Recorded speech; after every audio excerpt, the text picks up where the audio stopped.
Equality है, जैसे कि मनी बिल को सिर्फ लोकसभा का स्पीकर ही डिसाइड करेगा, जॉइंट सिटिंग को कौन डिसाइड करेगा, लोकसभा का स्पीकर ही करेगा। समझ में आया? ये कुछ अनइक्वालिटी है किसके साथ में, राज्यसभा के। और इक्वल स्टेटस कहाँ पर है, इमरजेंसी लगाने में इक्वल है, ऑर्डिनरी बिल को पास करने में इक्वालिटी है, फाइनेंस बिल को पास करने में इक्वालिटी है कि नहीं, या नहीं है? बिल्कुल है। हाँ, मनी बिल को पास करने में इक्वालिटी है, लोकसभा की देखा है। हाँ, लोकसभा हाई आ जाता है। समझ में आ गया? हाँ, तो ये कुछ पावर हो जाती है। अनइक्वल कहाँ पर है, मनी बिल को पास करने में अनइक्वालिटी है, फाइनेंस बिल को इंट्रोड्यूस करने में अनइक्वालिटी है ना, नो कॉन्फिडेंस मोशन को इंट्रोड्यूस करने में अनइक्वालिटी है ना, और प्रिसाइड करने में अनइक्वालिटी है। ये सब अनइक्वल में आ जाएंगे। और स्पेशल पावर राज्यसभा के क्या क्या है, तो 249 मतलब जो स्मारक स्थल हैं वो घोषित ये करता है। दूसरा जो उपराष्ट्रपति है वो ये हटा सकता है, उपराष्ट्रपति को ये हटाएगा, है ना। दूसरा ऑल इंडिया सर्विसेज ये बना सकता है। तीसरा हम लोगों ने देखे थे कि जब इमरजेंसी आ जाएगी तो जो दो से ज़्यादा स्टेट है जो रिक्वेस्ट करेंगे वो किससे करेंगे, राज्यसभा से करेंगे, लोकसभा से नहीं करेंगे। ठीक है, अब आ जाते हैं पार्लियामेंट्री प्रिविलेजेस।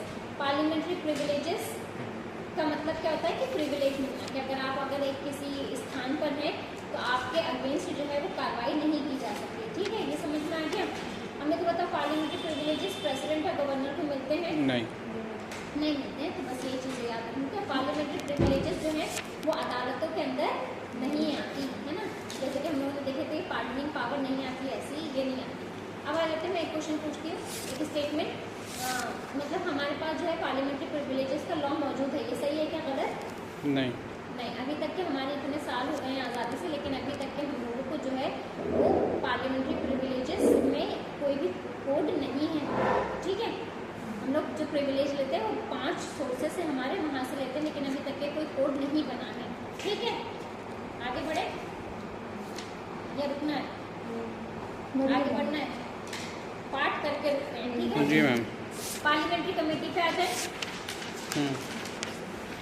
कौन सी कमेटी इंपॉर्टेंट है? 3 कमेटी इंपॉर्टेंट है। Number 4 pact, number 2 estimate committee, number 3 committee under public undertaking. ठीक है, ये कौन सी कमेटीज है? फाइनेंशियल कमेटीज हैं। ठीक है, number 1 PHC committee. PHC committee को क्या बोलते हैं? Public account committee. क्या बोलते हैं? लोक लेखा समिति। लोक लेखा समिति। ठीक है, ओल्डेस्ट है ये सबसे ज़्यादा, पहले तो ये याद रखना है। कौन से आर्टिकल में बनी है ये?